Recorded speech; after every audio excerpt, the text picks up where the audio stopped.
You've been told that youth is everything, that your chance to shine fades after 40. But what if the truth is the opposite? What if your most powerful, creative, and fulfilled years begin after 45? Napoleon Hill, the man behind Think and Grow Rich, believed that maturity is not decline, it's ignition. This is the story of how your later years can become your most unstoppable era. Before we start, comment where you're watching from. Subscribe. Tomorrow's story is even crazier. You sit in the quiet of your own thoughts, perhaps in the dim glow of morning light or the soft shadows of evening, and you feel it, that weight. It settles on your chest like an old companion you never invited, but have learned to carry everywhere. The weight of time. The weight of chances you believe have already passed you by. Around you, the world moves with the frantic energy of youth. Social media feeds scroll past with 20-something entrepreneurs building empires, 30-something artists breaking through, and voices that seem to echo from some distant shore, where dreams still live, and possibility hasn't yet learned to whisper, too late. You've been told a story your entire life. It's a story that begins with promise in your 20s, peaks somewhere in your 30s, and then slowly, inevitably declines. A story where 45 is the beginning of the end, where 50 is settling, where anything beyond that is simply management of decline. This story has seeped into your bones like winter cold, convincing you that your best days exist only in the rearview mirror. But what if that story is a lie? What if everything you've been taught about age and opportunity is not just wrong, but dangerously, devastatingly wrong? What if the very culture that worships youth has blinded you to the most powerful truth of human existence, that your real life, your truest, most potent life, doesn't begin until you have earned the wisdom to live it? You've been running someone else's race, the race that values speed over depth, novelty over wisdom, potential over actualization. You've been measuring yourself against a clock that was designed by a society obsessed with the quick win, the instant success, the prodigy's breakthrough. But what if that clock is not just inaccurate? What if it's completely irrelevant to your journey? Look around you at the voices that matter, the ones that have shaped the world in ways that endure. Colonel Sanders was 65 when he franchised KFC. Laura Ingalls Wilder was 64 when she published her first Little House book. Grandma Moses didn't start painting until she was 78. Frank Lloyd Wright designed Guggenheim Museum at 76. These aren't exceptions. They're glimpses of a truth that youth-obsessed culture works overtime to hide from you, that the intersection of wisdom, experience, and remaining time creates a power that youth cannot possibly match.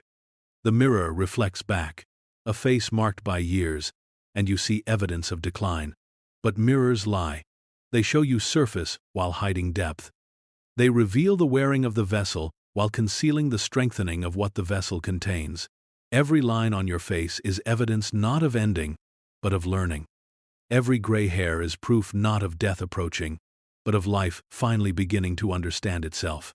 The young Napoleon Hill, for all his energy and ambition, spent decades chasing success without understanding it. He gathered interviews with the wealthy and powerful. He wrote books about achievement. He spoke to crowds about the principles of success, and he remained, for most of his life, a failure by his own standards. It wasn't until he reached his 50s, broke and disillusioned, that he finally understood what he had been trying to teach. No man ever truly begins to live, he wrote then, until he has learned to think with his own mind. Think with his own mind, not with the mind of societal expectations, not with the mind of youth's frantic energy, not with the mind that measures worth by the standards of others. With his own mind weathered by experience, deepened by disappointment, clarified by the burning away of illusions that can only come with time. This is why your 40s and beyond hold power that your 20s never possessed. In your 20s, you think with everyone else's mind.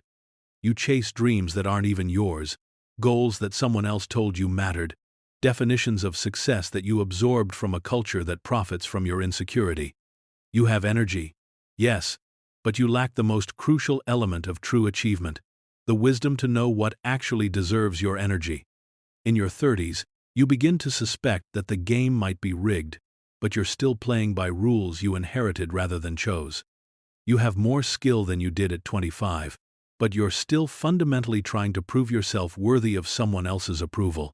You're building a life, but too often it's a life designed by committee parents, society, peers, rather than by the one person whose opinion should matter most: you. But now? Now you have something that no amount of youthful enthusiasm can match. You have the gift of knowing what doesn't work.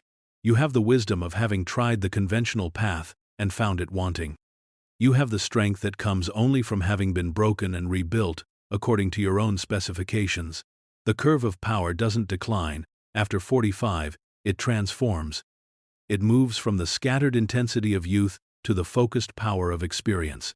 It shifts from the desperate energy of proving yourself to the calm confidence of knowing yourself.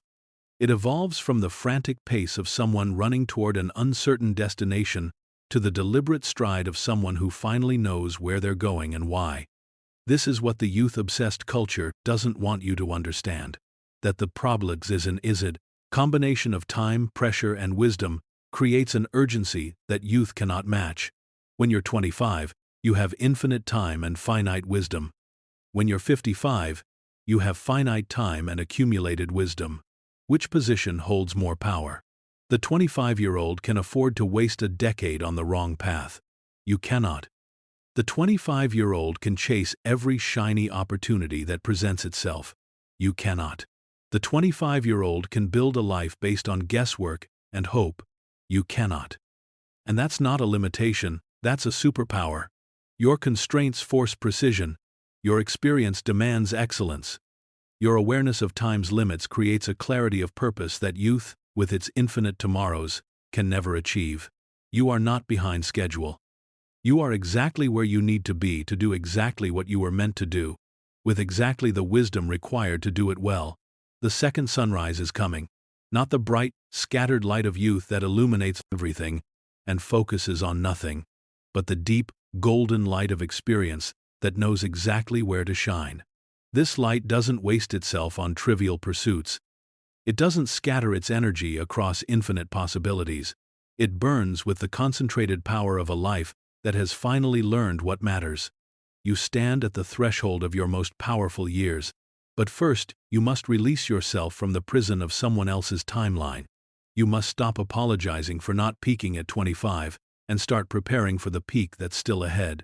You must stop mourning the speed you've lost and start celebrating the depth you've gained. The voice in the mirror speaks with the authority of a culture that fears aging because it has confused energy with power, speed with direction, potential with achievement. But you, who have lived long enough to see potential fulfilled and squandered, who have watched energy burn bright and burn out, who have seen speed without direction lead to magnificent dead ends, you know better. You know that true power isn't about having endless time. It's about knowing what to do with the time you have. You know that real achievement isn't about starting fast. It's about finishing strong. You know that the most profound successes aren't born from the urgency of youth, but from the wisdom of maturity combined with the fire of purpose finally found. What if everything before now was only preparation? What if every disappointment was teaching you what not to pursue? What if every failure was preparing you for a success that required exactly the wisdom you now possess? What if the path that seemed so frustratingly slow was actually perfectly timed to bring you to this moment with exactly what you need to make it count? The spark returns not the wild, scattered flame of youth, but the steady, powerful burn of a life that has finally learned how to use fire. This is not the desperate energy of someone trying to prove their worth.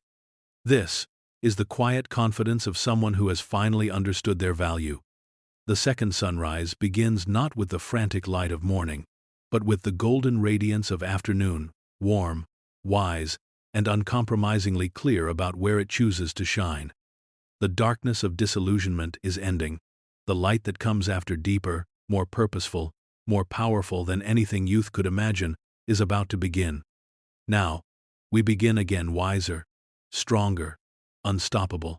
You wake each morning carrying the weight of invisible expectations. Not the goals you chose, but the ones that chose you, inherited from parents who meant well, absorbed from a culture that profits from your inadequacy, collected from years of trying to become someone you thought you should be, rather than discovering who you already are. The expectations whisper their familiar litany. You should have done more by now. You should have figured it out earlier. You should have been further along. You should have been smarter, faster, more decisive. You should have known then what you know now. But here is what those voices will never tell you. What Napoleon Hill discovered only after decades of his own struggle with the shoulds and the supposed tos. The timing of your life is not a mistake. The winding path you've taken, the false starts and redirections, the years that felt like wandering, none of it was time wasted. All of it was time invested in becoming the person capable of doing what you're about to do. Hill spent his 20s and 30s interviewing the most successful people of his era. He cataloged their habits, studied their methods, documented their principles. He had access to the blueprint for success, direct from the architects themselves. And yet, he remained, by his own admission, a failure. He wrote about wealth while struggling financially. He taught principles of achievement while achieving little himself. He spoke about the power of positive thinking while battling his own demons of doubt. It would have been easy to conclude that he was simply not meant for success, that he lacked some essential quality, that the principles worked for others but not for him. The culture around him certainly suggested as much. In a world that measures worth by early achievement, Hill was, by any conventional standard, behind schedule. But what Hill eventually understood, and what changed everything, was that the information was never the obstacle. Knowledge was never what he lacked. The obstacle was that he was trying to apply timeless principles with a temporary mindset. He was attempting to build lasting success with the scattered energy and unfocused ambition of youth. The principles of success require something that cannot be rushed, cannot be borrowed, cannot be inherited. Wisdom.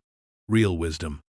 The kind that comes only from having tried and failed enough times to understand the difference between motion and progress, between activity and achievement, between what looks impressive and what actually matters. This is why your 40s and beyond represent not the decline of your potential, but its refinement.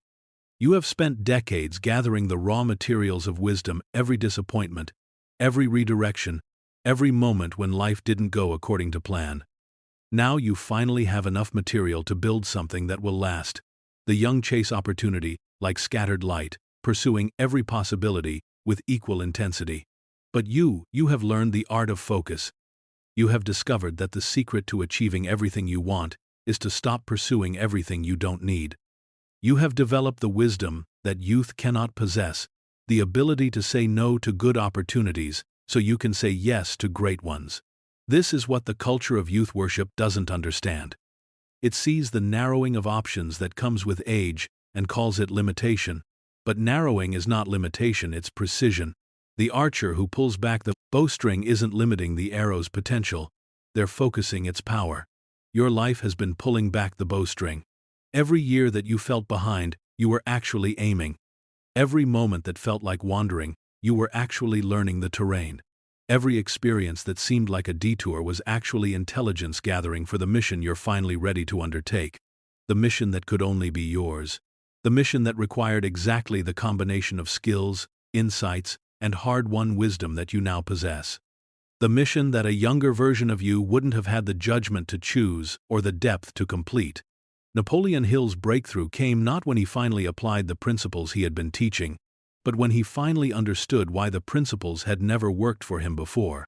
The principles require a mind that has been seasoned by experience, tempered by failure, and clarified by the burning away of illusions that can only come with time. Age multiplies wisdom, he wrote, and wisdom multiplies success, not just any kind of wisdom, earned wisdom. The wisdom that comes from having been wrong enough times to recognize truth when you see it. The wisdom that comes from having wasted enough energy to understand how precious it really is. The wisdom that comes from having chased enough false dreams to recognize a real one when it appears. This is why your story is just beginning. Not because the past doesn't matter, but because the past has finally given you everything you need for the future. You are not starting over. You are starting with more resources than you have ever possessed. You are not behind, you are prepared. The voice that says, "You should have done this years ago," fundamentally misunderstands how achievement actually works. Great achievement isn't about timing the market or catching the early wave. It's about being ready when your moment comes. And your moment, the moment when wisdom, experience, and remaining time intersect to create unprecedented possibility, is not behind you. It's approaching fast. The numbers mock you daily. Birthdays that feel like deadlines. Anniversaries that measure not celebration but missed opportunities. Years that accumulate like evidence of a life that hasn't quite lived up to its potential. You see them everywhere: the young founders on magazine covers, the social media entrepreneurs building empires before their 30th birthday, the artistic breakthroughs that seem to belong exclusively to those with unlimited tomorrows ahead of them. But numbers lie. They tell you about quantity while hiding quality. They measure duration while missing depth. They count years while ignoring the accumulated wisdom those years contain. The 45-year-old brain is not a 25-year-old brain with 20 more years of wear. It's an entirely different instrument, capable of things its younger version couldn't even imagine. The hidden curve of growth moves in the opposite direction from what culture teaches you to expect. While the world worships the steep ascent of youth, rapid learning, quick adaptation, endless energy, it completely misses the profound power curve that begins to rise after 45, if you know how to access it. This curve isn't measured in the same metrics that youth uses. It's not about how quickly you can learn a new skill or how many hours you can work without fatigue. It's about something far more powerful: the ability to see patterns that experience alone can reveal, to make connections that only deep knowledge can provide, to choose directions with a precision that only wisdom can offer. The young entrepreneur may build a business quickly, but you build a business wisely. The young artist may create prolifically, but you create with intention. The young leader may inspire with energy, but you guide with understanding. These are not consolation prizes for aging. These are superpowers that youth cannot access. Neuroscience confirms what Napoleon Hill intuited. The aging brain doesn't just compensate for lost processing speed, it develops entirely new capabilities. The bilateral processing that emerges in middle age allows for a kind of cognitive sophistication that the young, single-hemisphere, dominant brain cannot achieve. You literally think differently now, with a complexity and nuance that your younger self was neurologically incapable of. But the most profound growth isn't neurological, it's psychological. You have developed what researchers call crystallized intelligence, the accumulated knowledge, skills, and wisdom that comes only from living. Unlike fluid intelligence, which peaks in youth, crystallized intelligence continues to grow throughout life, reaching its peak not in your 20s or 30s, but often in your 60s and 70s. This means that right now, as you sit concerned about being behind, you are actually approaching your intellectual peak. The person who worries about lost potential is literally becoming more capable, more insightful, more equipped for meaningful achievement than they have ever been.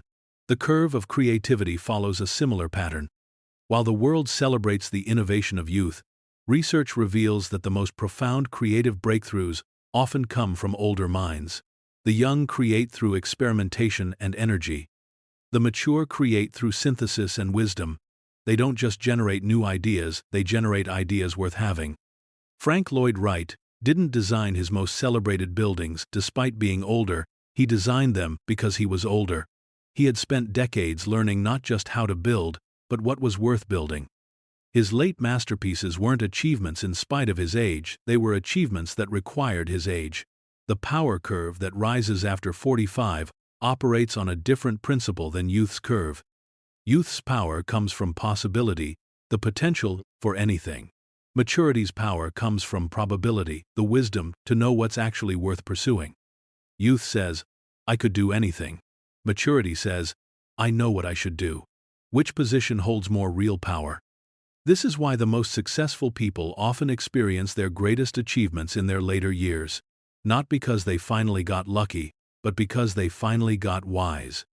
They finally developed the judgment to distinguish between what looks like opportunity and what actually is opportunity.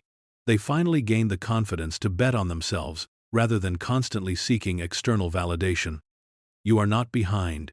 You are exactly where you need to be to access this power. Every year that felt like delay was actually development. Every experience that seemed like distraction was actually data collection. Every moment that felt like wandering was actually wisdom gathering. The power curve rises after 45 if you stay curious. Not the scattered curiosity of the youth that wants to know everything, but the focused curiosity of experience that wants to understand what matters. Not the desperate curiosity that seeks information, but the mature curiosity that seeks insight. Your remaining years are not about managing decline, they're about accessing the full capacity you've spent decades developing. You're not trying to recapture the energy of youth. You're preparing to harness the power of wisdom. You're not racing against time. You're finally learning how to use it. The curve is rising. Can you feel it? You stand before the mirror in the quiet moments when no one else is watching, and the conversation begins. Not the conversation you have with others, polite, measured, appropriate, but the raw, unfiltered dialogue with the person who knows all your secrets, all your fears, all the dreams you've kept hidden even from yourself.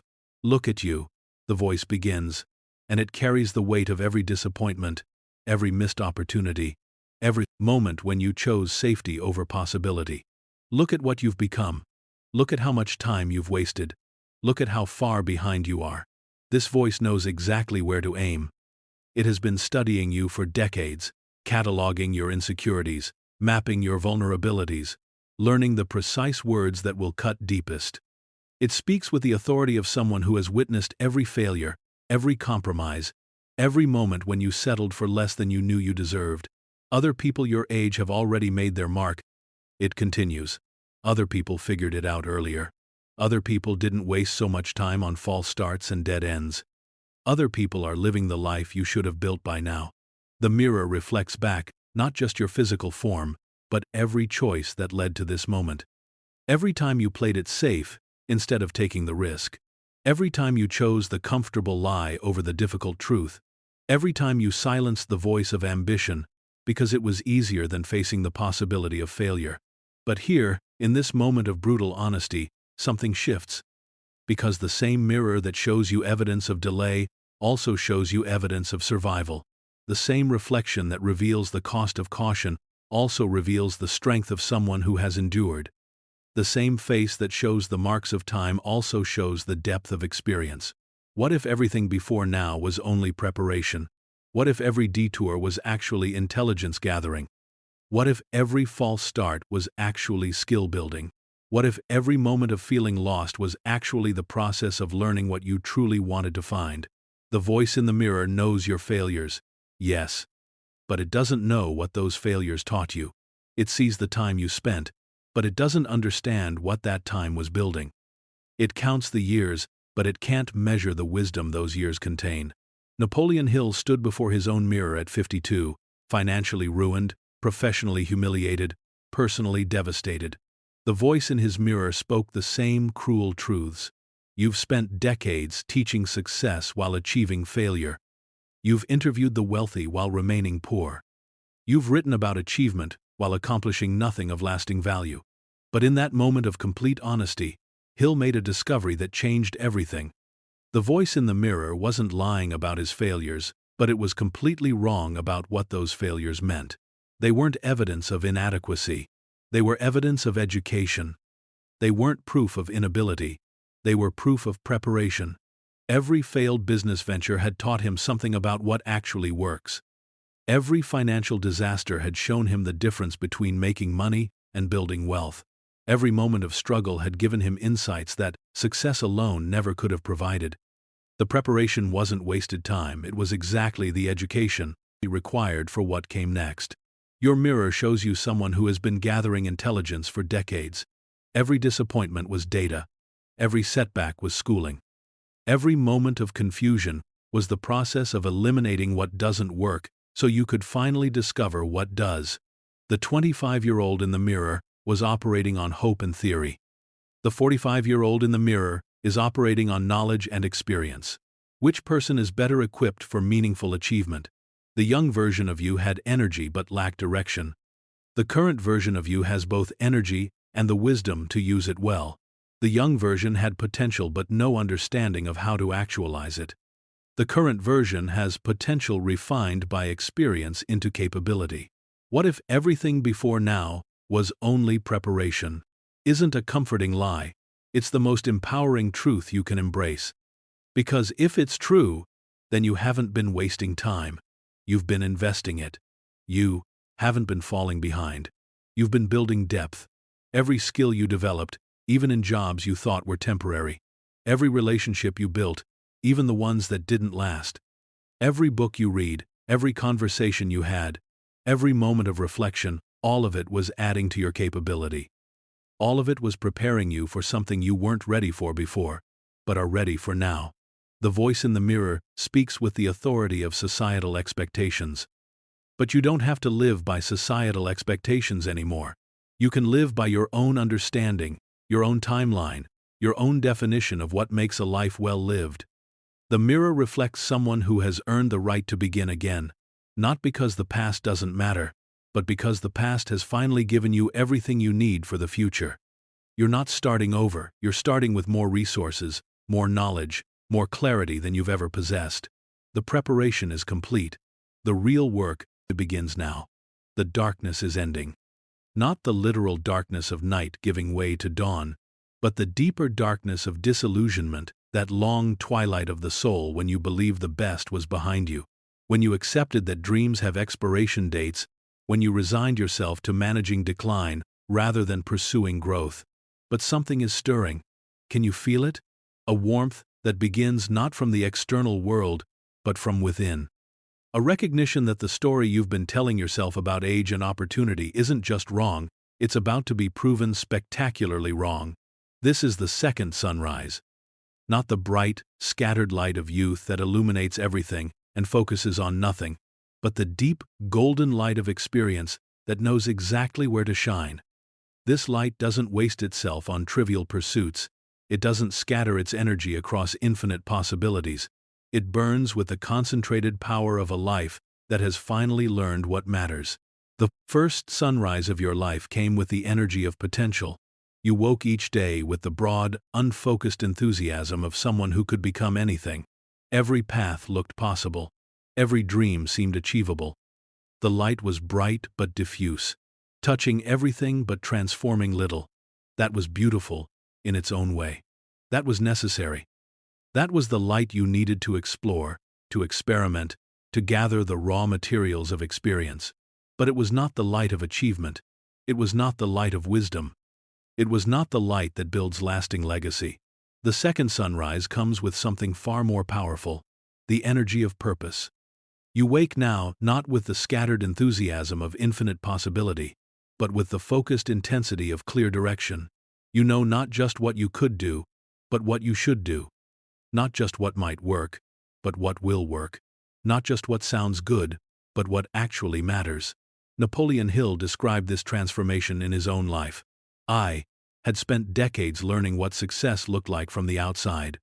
Only when I was forced to look within did I understand what success actually was. His second sunrise came not when he achieved external validation, but when he aligned his actions with his deepest understanding. This alignment is what creates the power that youth cannot match. The young entrepreneur builds businesses based on market opportunities and energy. You build enterprises based on wisdom and purpose. The young artist creates from inspiration and enthusiasm. You create from insight and intention. The young leader motivates through charisma and vision. You guide through understanding and experience. The second sunrise brings with it a different relationship with time.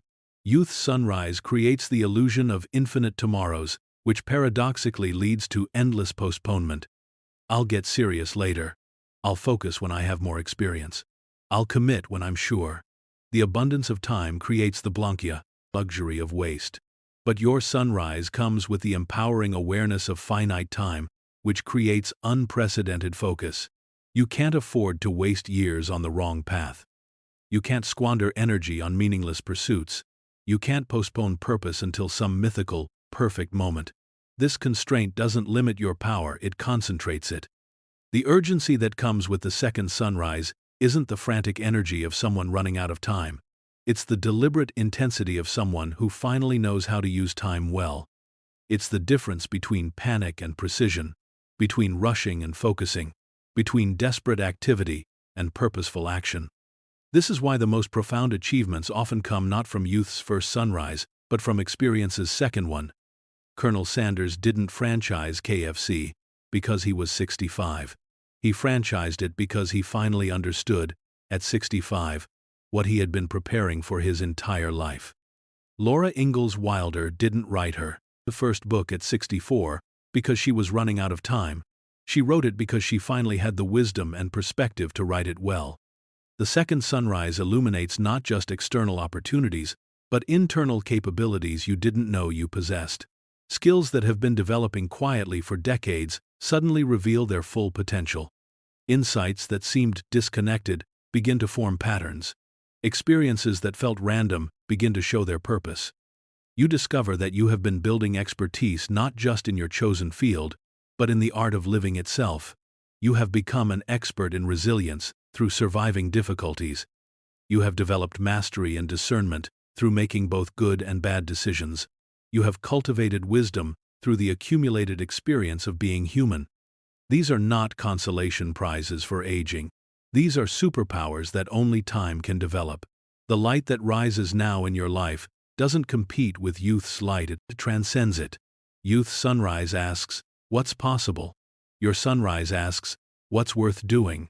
Youth's light reveals opportunities. Your light reveals purposes. Youth's dawn brings energy. Your dawn brings power. The darkness of disillusionment served its purpose. It burned away the illusions that kept you pursuing external validation instead of internal alignment. It cleared away the distractions that kept you busy but not productive.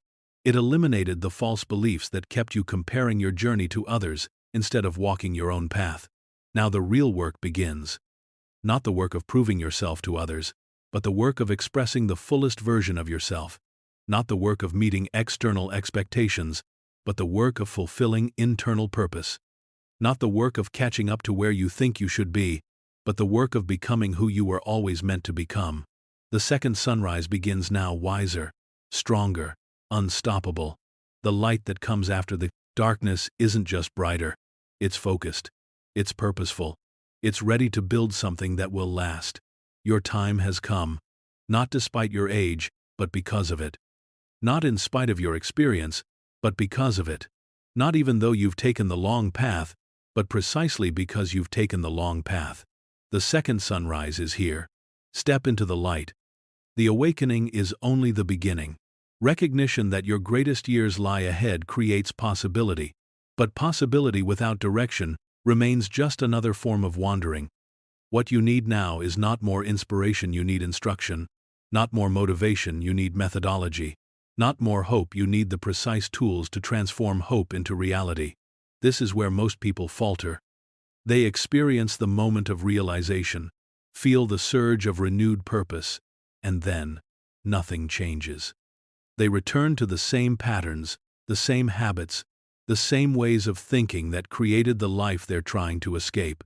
They mistake the spark of recognition for the fire of transformation, not understanding that awakening is not achievement, it's simply the first step toward it.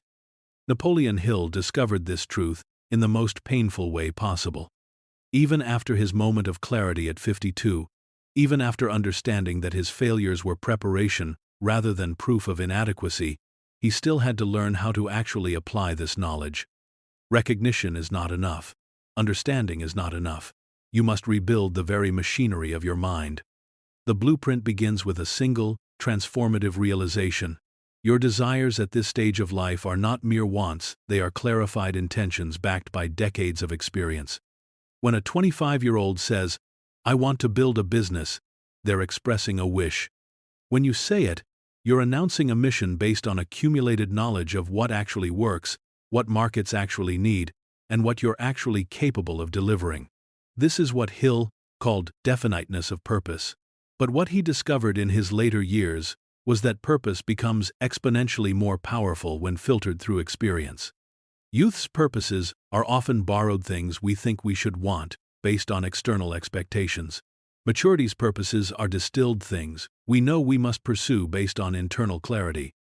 Picture your life 5 years from now, but don't picture it with the scattered hopefulness of youth. Picture it with the precision of experience. You know now what makes you come alive and what drains your energy.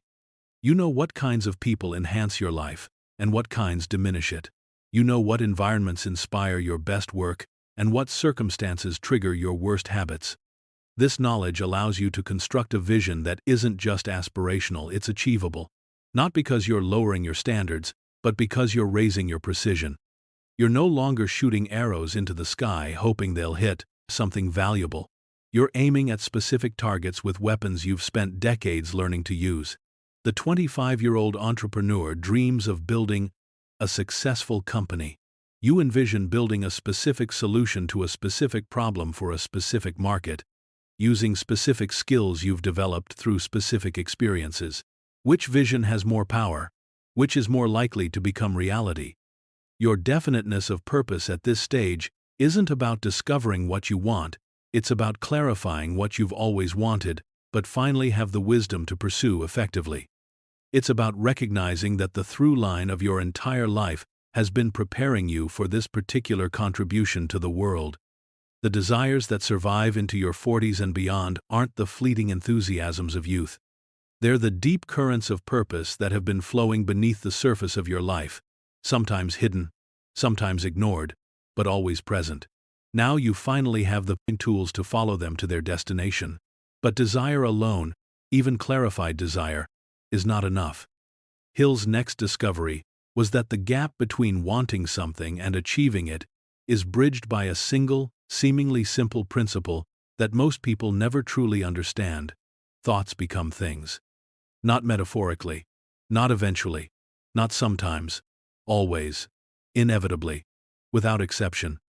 The thought you hold consistently, the mental image you return to repeatedly, the internal dialogue you maintain habitually, these become the blueprint from which your external reality is constructed. This isn't mystical thinking. This is how the mind actually works. This is how achievement actually happens. But here's what Hill learned too late in his early career, and what you can understand right now. The principle works regardless of whether you're conscious of it or not. The scattered, undisciplined thinking of youth creates scattered, undisciplined results. The focused, intentional thinking of maturity creates focused, intentional outcomes. Neuroscience now confirms what Hill intuited. The brain literally rewires itself based on the thoughts you think most frequently. The neural pathways that get used most often become stronger. The patterns you practice mentally become the patterns you perform physically. The person you see yourself becoming in your mind is the person you actually become in reality. Youth's thinking is reactive, responding to circumstances, influenced by moods, swayed by external pressures. Maturity's thinking can be proactive, choosing thoughts deliberately, maintaining focus consistently, creating internal conditions that generate external results. This is why your 40s and beyond represent not just the potential for greater achievement, but the capacity for more precise achievement. You finally have the mental discipline to maintain consistent thought patterns. You finally have the emotional stability to not be thrown off course by temporary setbacks. You finally have the wisdom to choose thoughts that serve your purposes rather than just expressing your moods. The young Napoleon Hill knew that thoughts become things, but his thoughts were scattered across dozens of interests, influenced by every new book he read or person he met. The mature Hill learned to focus his thinking like a laser, concentrating all his mental energy on specific, clearly defined outcomes. The difference in results was extraordinary. Your mind at this stage is not a 25-year-old mind with more experience. It's a fundamentally different instrument. It has developed what researchers call cognitive reserve, the ability to maintain complex thought patterns even under stress. It has built emotional regulation, the capacity to choose your mental state rather than being victim to it. It has achieved perspective-taking, the skill of seeing situations from multiple angles simultaneously. These aren't compensations for aging, these are the upgrades that only time can provide. The alchemy of thought, the transformation of mental images into physical reality, requires three elements that youth rarely possesses: clarity, consistency, and conviction. Clarity about what you actually want, not what you think you should want. Consistency in maintaining the mental picture, not being distracted by every new possibility. Conviction that the outcome is not just possible but inevitable, not hoping it might happen but knowing it will.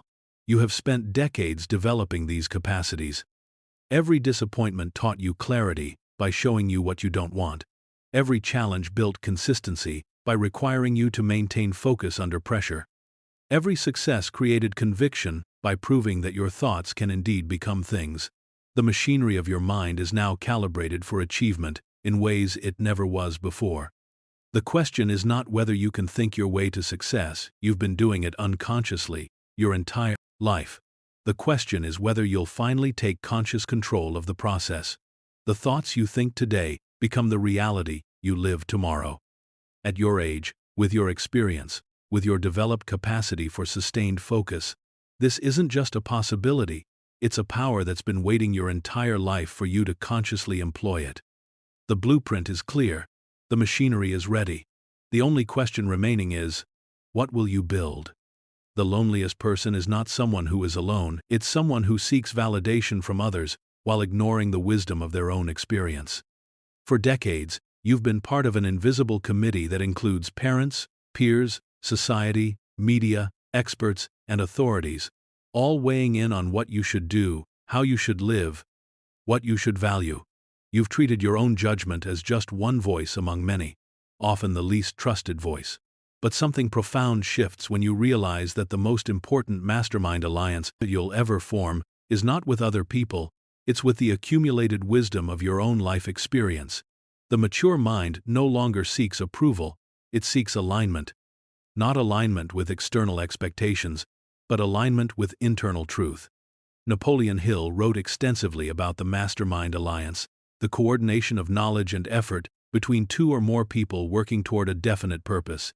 But what he discovered in his later years was that the most powerful mastermind alliance exists within the individual who has learned to coordinate the different aspects of their own experience and wisdom. Your 20s self was one person, energetic, idealistic, inexperienced. Your 30s self was another, more skilled, more realistic, more pressured. Your 40s self represents yet another evolution, more discerning, more confident, more clear about what actually matters. Most people treat these as separate identities, often rejecting earlier versions of themselves as naive or misguided.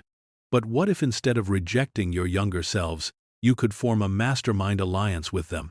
What if the energy of your 20s, the skills of your 30s, and the wisdom of your current self could work together rather than against each other? What if the scattered enthusiasm you once dismissed as youthful folly could be focused through the lens of mature judgment to create unprecedented power? This internal mastermind alliance represents something that external masterminds cannot provide: complete trust, perfect communication, and absolute alignment of purpose. When you seek advice from others, you're always filtering their suggestions through your own experience anyway. When you access the advice of your own accumulated wisdom, you're drawing from a source that has intimate knowledge of your capabilities, your patterns, your blind spots, and your potential. The 25-year-old version of you had dreams but lacked strategy. The 35-year-old version had strategy but lacked clarity about what was truly worth pursuing. The current version has both clarity and strategy, plus something neither younger version possessed: the confidence to trust your own judgment. This shift from seeking external validation to trusting internal wisdom is not just psychological, it's practical. The advice you get from others, no matter how well-intentioned, is always filtered through their experience, their biases, their limitations. The wisdom you access from your own experience is perfectly calibrated to your specific situation, your unique capabilities, your particular challenges. Hill discovered this when he stopped trying to replicate the exact strategies of the successful people he interviewed and started adapting their principles to his own circumstances. The breakthrough came not when he found the perfect external mentor, but when he learned to mentor himself using the combined wisdom of all his experiences. Your internal mastermind alliance includes not just different versions of yourself, but different types of wisdom you've accumulated. The analytical part of your mind that learned to solve problems, the creative part that learned to generate new possibilities, The intuitive part that learned to sense what's right even when you can't explain why. The practical part that learned to get things done despite obstacles. In youth, these different capacities often worked against each other. The analytical mind dismissed the intuitive insights. The creative mind ignored practical constraints. The result was internal conflict that drained energy and created confusion. But maturity brings the capacity to coordinate these different types of intelligence, to form an internal alliance that leverages all your capabilities simultaneously. This is why decision-making becomes so much more powerful in your 40s and beyond. You're not just thinking with one part of your mind, you're consulting the full counsel of your accumulated wisdom. You're not just analyzing the logical aspects of a decision you're feeling into the intuitive dimensions, checking against practical experience, and testing for creative possibilities. The external mastermind alliances you form now are also more powerful because you're bringing a more complete version of yourself to them. When you know who you are and what you're capable of, you can contribute more meaningfully to group efforts. When you trust your own judgment, you can collaborate without losing yourself in the process. But the foundation of all external alliances must be the internal alliance with yourself. You cannot give to others what you haven't developed within yourself. You cannot contribute to group wisdom if you haven't first learned to access your own wisdom. You cannot form effective partnerships if you haven't first learned to coordinate the different aspects of your own capabilities. The mastermind within is not about isolation or self-reliance. It's about integration and self-trust. It's about finally bringing together all the scattered parts of your experience into a coherent whole. It's about recognizing that the person best qualified to guide your life is the person who has lived it. This doesn't mean you stop learning from others or seeking advice.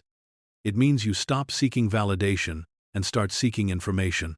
It means you stop asking others what you should do and start asking them what they know that might be useful as you decide what to do.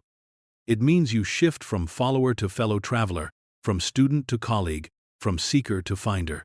The committee in your head that once included everyone's opinion except your own can now be dissolved. The only voices that matter are the voices of your own experience, speaking with the authority of someone who has actually walked the path you're walking, faced the challenges you're facing, and learned the lessons you're learning. You are now the teacher, the student, and the curriculum. You are the mentor, the mentee, and the wisdom being transmitted. You are the mastermind alliance that you've been seeking your entire life. The most powerful partnership you'll ever form is with yourself. And at this stage of your life, you finally have a partner worth trusting. Every failure carved something away. Every disappointment removed another false assumption. Every setback eliminated another path that looked promising but led nowhere. You experience this process as loss of illusions, loss of options, loss of the naive optimism that made everything seem possible. But what you experienced as diminishment was actually refinement. What felt like reduction was actually distillation. You stand now not with less than you had in youth, but with more clarity, more precision, more understanding of what actually works. The raw material of greatness isn't success, it's failure intelligently processed into wisdom. And you, whether you realize it or not, have been accumulating the raw materials for extraordinary achievement your entire life. Napoleon Hill's greatest insight came not from studying successful people, but from analyzing his own failures. Every business venture that collapsed taught him something about what markets actually wanted. Every financial disaster showed him the difference between making money and building wealth. Every relationship that ended revealed something about human nature and his own patterns. Every moment of humiliation forced him to examine beliefs that had been invisible to him before. Every adversity, every failure, every heartache carries with it the seed of an equal or greater benefit. He wrote, but he could only write these words after he had learned to find the seeds in his own failures. The principle wasn't theory to him, it was hard-won understanding, extracted from personal devastation. This is what youth cannot understand, and maturity cannot avoid understanding. Failure is not the opposite of success. It's the raw material from which success is constructed, but only if you know how to process the raw material. Only if you can extract the wisdom hidden in the wreckage. Only if you can transform setbacks into setup for comeback. The 25-year-old experiences failure as evidence of inadequacy. The 45-year-old recognizes failure as expensive education. The 25-year-old tries to avoid failure at all costs. The 45-year-old seeks to extract maximum value from failures already paid for. The 25-year-old is ashamed of mistakes. The 45-year-old is grateful for lessons. This shift in perspective isn't just psychological comfort, it's practical power. When you can reframe failures as education, you stop wasting energy on regret and redirect that energy toward application. When you can see setbacks as setup, you stop avoiding risks and start taking calculated risks. When you can treat obstacles as training, you stop being defeated by challenges and start being strengthened by them. Your failures were not random events that happened to you. They were precisely the education you needed to develop the capabilities you now possess. The business that failed taught you about markets in ways that success never could have. The relationship that ended showed you things about yourself that happiness never would have revealed. The opportunity that didn't work out directed you toward the opportunity that will. The pattern becomes visible only in retrospect. Only from the vantage point of accumulated experience can you see how each apparent detour was actually direction, how each seeming mistake was actually instruction, how each painful lesson was actually preparation for the work you're finally ready to do. This is the invisible bridge, the connection between failure and eventual success that can only be seen from the other side. The young cannot see this bridge because they haven't crossed it yet. They experience failure as an end rather than a transition, as evidence rather than education, as verdict rather than data. But you have crossed the bridge. You have walked through the valley of disappointment and emerged with something more valuable than easy success. Hard-won wisdom about how the world actually works, about what you're actually capable of, about what actually matters in the end. Hill spent his 40s learning this lesson in the most painful way possible. Financial ruin forced him to examine every assumption he had made about money. Professional humiliation required him to reconsider every belief he held about success. Personal devastation demanded that he rebuild his entire worldview from the ground up. But this destruction wasn't punishment, it was preparation. It wasn't evidence of his inadequacy, it was education in what actually works. It wasn't the end of his story. It was the elimination of everything that was keeping him from writing the story he was meant to write. The raw material of greatness accumulates in the moments when everything seems to be going wrong, when the carefully constructed plans collapse, when the hoped-for outcomes don't materialize, when the effort invested doesn't generate the expected returns. These moments feel like waste, but they're actually the most productive moments of your life, if you know how to process them. Each failure has been building something in you that success alone never could have created. Resilience, resourcefulness, realistic optimism, refined judgment, and the rare quality that only comes from having been tested and proven unshakable confidence in your ability to handle whatever comes next. You are not behind because of your failures. You are prepared because of them. You are not damaged by your setbacks. You are educated by them. You are not diminished by your disappointments. You are refined by them. The invisible bridge you've been crossing your entire life has brought you to this moment. The moment when all the raw material can finally be assembled into something magnificent. The moment when all the lessons can finally be applied to something worthy of them. The moment when all the preparation finally reveals its purpose. You thought you were failing. You were actually learning. You thought you were falling behind. You were actually gathering exactly what you would need for what comes next. The bridge is complete. The education is finished. The raw material is ready. Now comes the building. Something is happening to you that has never happened before. In the quiet moments between obligations, in the space between what others expect and what you know to be true, a revolution is stirring. Not the dramatic revolution of upheaval and destruction, but the silent revolution of integration and emergence. You are becoming, perhaps for the first time in your life, fully yourself. This is not the self you thought you should be, or the self others needed you to be, or the self that would fit most comfortably into existing structures. This is the self that emerges when accumulated wisdom finally reaches critical mass, when decades of experience finally coalesce into clarity, when the long apprenticeship of living finally graduates into mastery. The signs of this revolution are subtle but unmistakable. You find yourself less concerned with others' opinions and more interested in your own assessment. You spend less energy trying to prove yourself and more energy expressing yourself. You feel less need to apologize for who you are and more confidence in who you're becoming. This is what Napoleon Hill meant when he wrote, "You are now the teacher, the student, and the sculptor." At this stage of life, you are simultaneously learning from your experience, teaching through your example, and actively shaping the person you're becoming. You are no longer just the passive recipient of life's lessons. You are the active architect of your own development. The teacher in you draws from decades of trial and error, success and failure, confusion and clarity. Every situation you've navigated, every challenge you've faced, every problem you've solved has added to your curriculum. You now possess knowledge that cannot be learned from books or borrowed from others, knowledge that comes only from living. The student in you remains curious and open, but with a different quality than youth's learning. Young learning is often desperate, scrambling to gather information to prove competence or gain advantage. Your learning now is selective, choosing carefully what deserves your attention, focusing on depth rather than breadth, seeking understanding rather than just information. The sculptor in you is perhaps the most powerful emergence of all. For decades, life sculpted you, circumstances shaped your responses, other people's expectations molded your behavior, external pressures carved away possibilities. But now the tools are in your hands. Now you are consciously creating the person you want to become. This silent revolution doesn't announce itself with fanfare.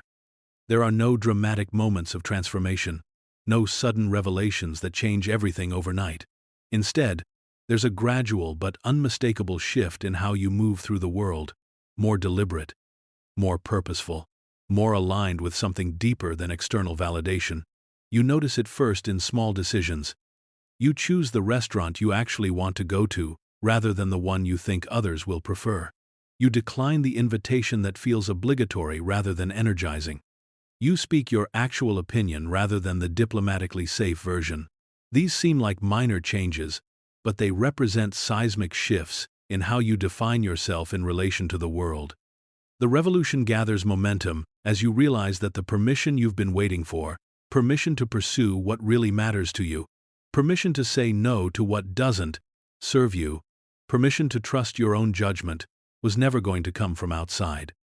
It could only come from within, and it could only come when you had accumulated enough experience to trust that your judgment was worth following. This is why the revolution is silent.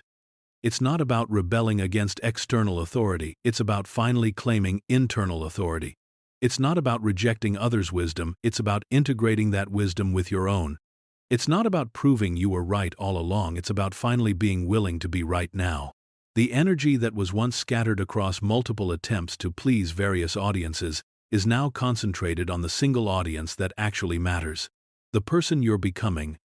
The effort that was once divided between who you were, who you thought you should be, and who others expected you to be, is now unified behind the person you're choosing to become. This revolution is not just personal, it's generational. You are part of a cohort that is redefining what it means to age, what it means to achieve, what it means to matter. Previous generations often accepted that their most influential years were behind them by 45. You are proving that the most influential years can be ahead of you at 45. But the revolution must begin with you, in you, through the daily practice of choosing alignment over approval, depth over breadth, quality over quantity, truth over comfort. Every time you honor your own assessment over others' expectations, you advance the revolution. Every time you invest energy in what genuinely matters to you rather than what you think you should care about, you strengthen the revolution. The silent revolution is not about becoming someone new, it's about finally becoming who you've always been beneath the layers of adaptation, accommodation, and adjustment to external demands. It's about excavating your authentic self from under the accumulated sediment of other people's definitions. You are now the teacher of your own experience, the student of your own life, and the sculptor of your own becoming. The revolution is not coming, it's here. It's happening in every choice you make to honor your own wisdom, every decision to trust your own judgment, every moment when you choose to be fully, unapologetically yourself. The silent revolution begins not with changing the world, but with finally inhabiting your own life completely. And from that complete inhabitation, from that full presence, from that authentic alignment, comes the power to change whatever in the world needs changing. You are the revolution you've been waiting for. And the revolution starts now. If this part got you hooked, hit that subscribe button right now. The weight descends without warning. One morning, you wake up, and the life you've been building feels impossibly heavy. The roles you've been playing, provider, professional, parent, partner, press down on you like accumulated snow on a roof that was never designed to bear this much load. Everything that once felt manageable now feels overwhelming. Everything that once provided meaning now feels mechanical. This is not depression, though it might be mistaken for it. This is not failure, though it might feel like it. This is the weight of the world, the accumulated pressure of decades spent living according to external expectations rather than internal purpose. This is what happens when the gap between who you've become and who you were meant to be finally becomes too wide to ignore. The weight manifests differently for everyone, but it manifests for everyone. The executive who built a successful career discovers that success tastes like sawdust when it's not aligned with passion. The parent whose children have grown realizes that their primary identity for 20 years has become obsolete overnight. The spouse in a long marriage faces the mirror and asks, "Who am I when I'm not being who you need me to be?" These moments of reckoning don't come gradually, they arrive like avalanches, sudden and overwhelming. The company restructures, and your position is eliminated. The marriage that seemed stable crumbles under the weight of years of unaddressed disconnection. The health scare forces you to confront mortality in ways that youth's invincibility never allowed. The parent's death removes the last buffer between you and your own eventual ending. The fire that once drove you, the ambition, the energy, the certainty about direction has dimmed to barely glowing embers. Not extinguished, but reduced to something so small you wonder if it will ever burn bright again. You look at the life you've built and feel like an actor who has forgotten why they auditioned for this particular play. But here's what the weight doesn't tell you, what the dimming doesn't reveal. This crushing pressure is not punishment for getting life wrong. It's preparation for getting it right. The weight is not evidence that you've failed. It's evidence that you've outgrown the container you've been trying to live within. The roles that feel so heavy now were never meant to be permanent. They were meant to be education. The career that no longer fits was teaching you skills you'll need for work that actually matters.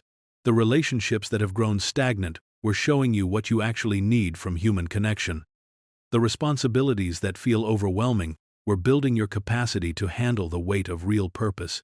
You cannot become who you're meant to be while remaining who you've always been. The old self must be shed like outgrown skin. The familiar patterns must be disrupted. The comfortable compromises must be questioned. The weight of the world is not trying to crush you, it's trying to break you open so something larger can emerge. This is the furnace of reinvention, and you are not its victim, you are its raw material. Everything that feels like ending is actually beginning. Everything that feels like loss is actually release.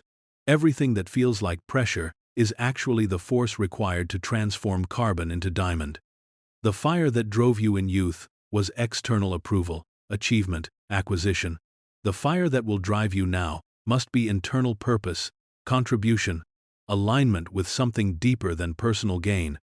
The transition from external fire to internal fire requires a period of apparent darkness, a time when the old fuel has been consumed, but the new fuel hasn't yet ignited. This is where you are now.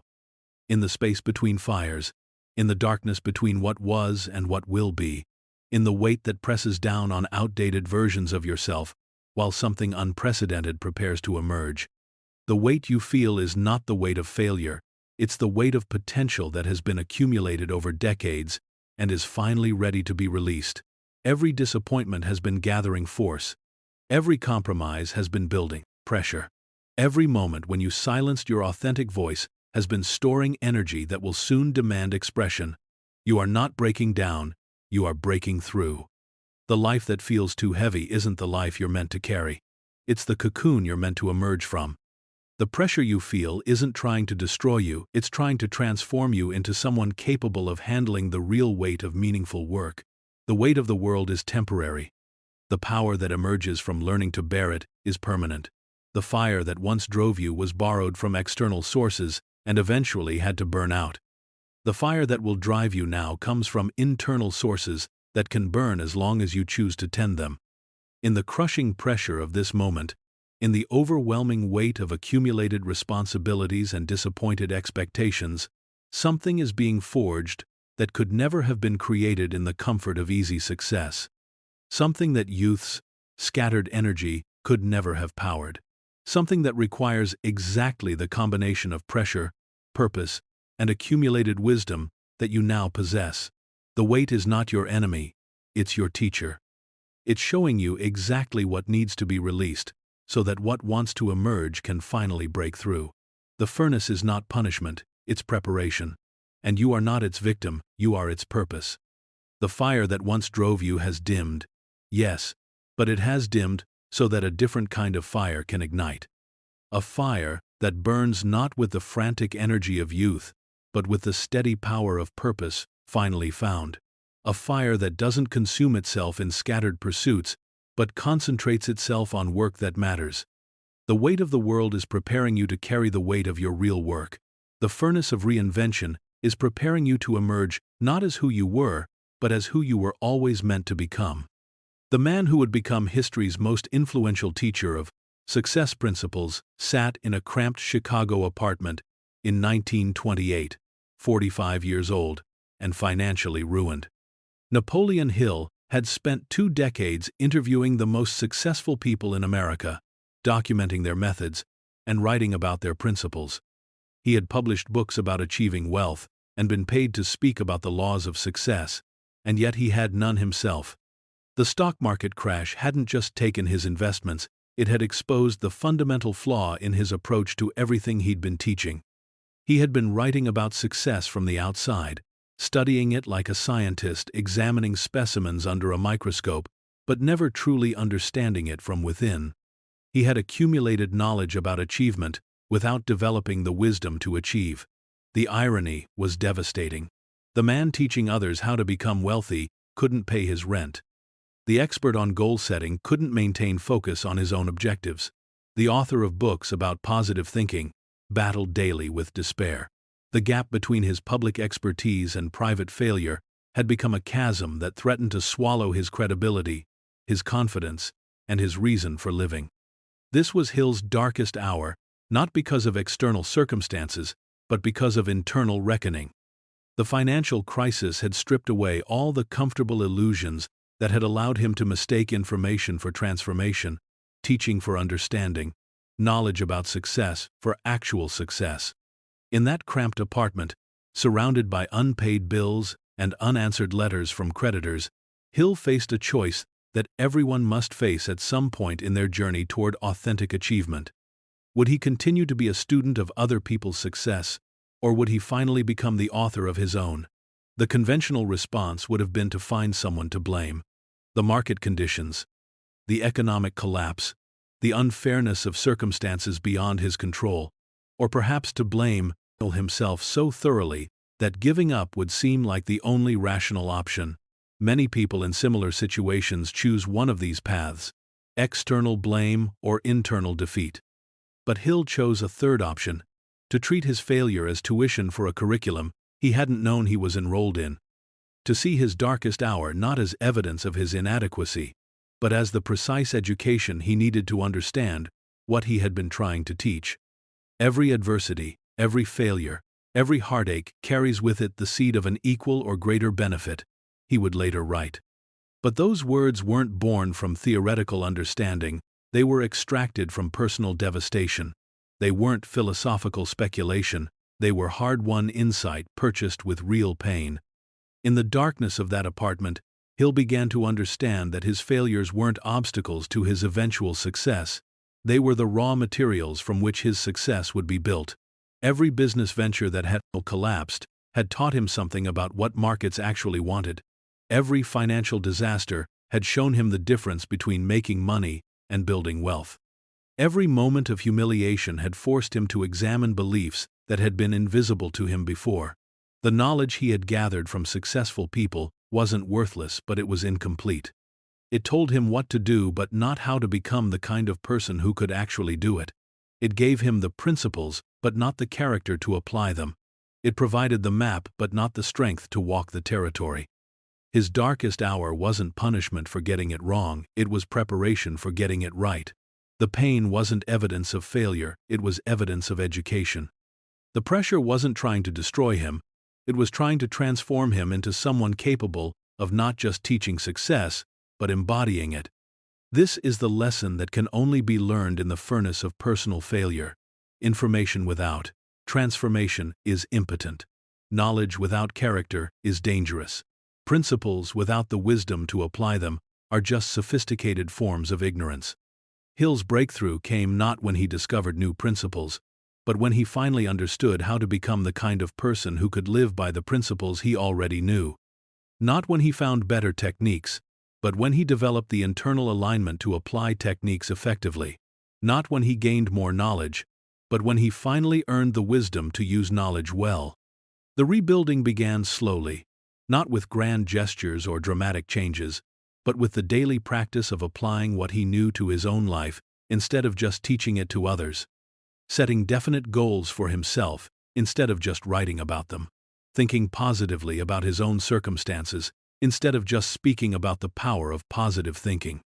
Building his own mastermind alliance instead of just describing how others had built theirs. The man who emerged from that darkest hour was fundamentally different from the one who had entered it. Not because he had learned new information, but because he had finally learned how to transform information into character, knowledge into wisdom, principles into practice. Failure is never final unless you stop learning, he would later teach. But he could only teach it because he had lived it.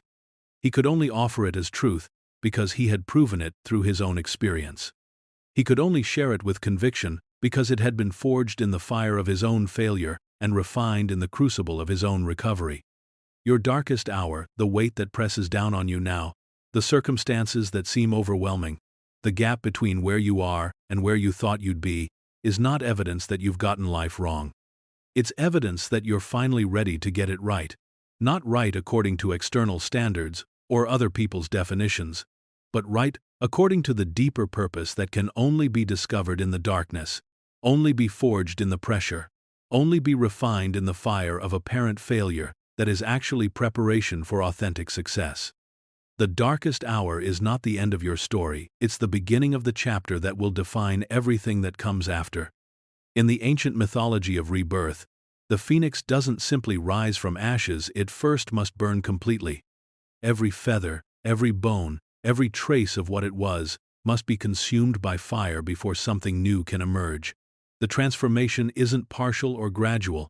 It's total, devastating, and absolute. Death and birth happening in the same moment, separated only by the willingness to let the fire complete its work. You stand now in your own fire. Not the quick flame of momentary crisis, but the slow burn of deep transformation. Everything that once defined you, the roles, the identities, the comfortable stories about who you are and what you're capable of, is being consumed. The process is not comfortable. Rebirth never is. But here's what the mythology doesn't tell you. The phoenix chooses the fire. The burning isn't something that happens to it. It's something it initiates when the weight of accumulated years makes transformation necessary. When the old form has served its purpose and can no longer contain what wants to emerge. This is the phoenix principle, the recognition that what feels like ending is actually beginning, that what appears to be destruction is actually construction, that what seems like death is actually the only path to the life you were meant to live. The mental alchemy of this transformation requires a kind of courage that youth cannot possess, the courage to release everything you've worked to become in service of everything you were meant to be. To let go of the carefully constructed identity that brought you this far but cannot take you where you need to go. To surrender the version of yourself that others recognize and approve of in favor of the version that only you can envision. This is not about dramatic external changes, though those may come. This is about internal revolution. About releasing the mental patterns that have been running your life without your conscious consent. About examining every belief, every assumption, every inherited definition of success, and asking, does this serve who I'm becoming, or only who I've been? The ego that thrived on external validation must be transformed into something that generates its own approval. The envy that measured your worth against others' achievements must be alchemized into inspiration that fuels your own unique contribution. The comparison that kept you trapped in someone else's race must be dissolved so you can finally run your own. This mental recreation begins with a single, revolutionary act: the decision to stop being who you think you should be and start becoming who you actually are. To stop living according to inherited expectations and start living according to discovered purpose. To stop trying to fix what's wrong with your life and start building what's right. The Phoenix Principle operates on a simple but profound truth. You cannot become who you're meant to be while remaining who you've always been. The new self cannot be built on the foundation of the old self. It must be built from the ashes of the old self. The transformation cannot be an addition to your current identity. It must be a replacement of your current identity. This is why the process feels like death. In a very real sense, it is death. The death of the person who sought approval instead of alignment. The death of the person who measured success by external standards instead of internal satisfaction. The death of the person who postponed authentic living in favor of safe living. But from this death comes something unprecedented. The birth of someone who knows exactly who they are and exactly what they're meant to contribute. Someone whose sense of worth comes from within rather than from without. Someone whose energy is focused on expression rather than impression, on contribution rather than acquisition, on becoming rather than seeming. The fire burns away everything that isn't essential to who you really are. The ego games that consumed so much energy, the people-pleasing that drained so much power, the comparing and competing that scattered so much focus, the anxiety about others' opinions that paralyzed so much potential. What remains after the burning is pure essence, your authentic self, stripped of all the additions and modifications that were designed to make you acceptable to others rather than true to yourself. This essence has been waiting your entire life for the fire to clear away everything that was hiding it. The Phoenix Principle reveals that your greatest power lies not in who you've managed to become despite your challenges, but in who you discover yourself to be because of your challenges. Not in what you've achieved in spite of your failures, but in what your failures have taught you about what's actually worth achieving. The ashes of your old self become the foundation of your new self. The pain of your transformation becomes the fuel for your contribution. The fire that seemed to be destroying you reveals itself to have been refining you all along. Rising from your own ashes doesn't mean returning to what you were before the fire. It means emerging as something that could never have existed without the fire. Something more essential, more powerful, more aligned with purpose than anything you could have become through comfort and ease. The slow crescendo of hope begins not with the end of the burning, but with the recognition that you are not being destroyed, you are being distilled. You are not losing yourself, you are finding yourself. You are not falling apart, you are coming together in a way that was never possible before. The Phoenix Principle promises not that the fire will end, but that what emerges from the fire will be worth everything the fire required. That the person rising from the ashes will finally be capable of the work that only they can do, the contribution that only they can make, the life that only they can live. The fire is not your enemy, it's your transformation. The ashes are not your ending, they're your beginning. The phoenix doesn't rise in spite of the burning, it rises because of the burning. And so will you. The young approach life like conquistadors, attempting to take territory through force of will and speed of action. They storm the gates, demand immediate results, expect the world to bend to their urgency. This approach works sometimes, in specific circumstances, for limited periods. But it is not sustainable, and it is not wise. You have learned through years of experience, through accumulated observation, through the education that only time can provide, that the most profound victories come, not from assault, but from patience, not from demanding, but from attracting, not from forcing outcomes, but from creating conditions that make favorable outcomes inevitable. This is the mature understanding of power, power that doesn't diminish with age, but compounds with it. The laws that govern achievement don't change, but your capacity to work with them rather than against them increases exponentially as you develop the three qualities that youth cannot possess: emotional control, strategic patience, and unshakable faith. Emotional control in youth is suppression, trying to manage feelings that feel overwhelming and unpredictable. Emotional control in maturity is regulation, understanding emotions as information rather than instruction, as weather rather than destiny. You have learned to feel without being overwhelmed, to respond rather than react, to choose your emotional state rather than being victim to it.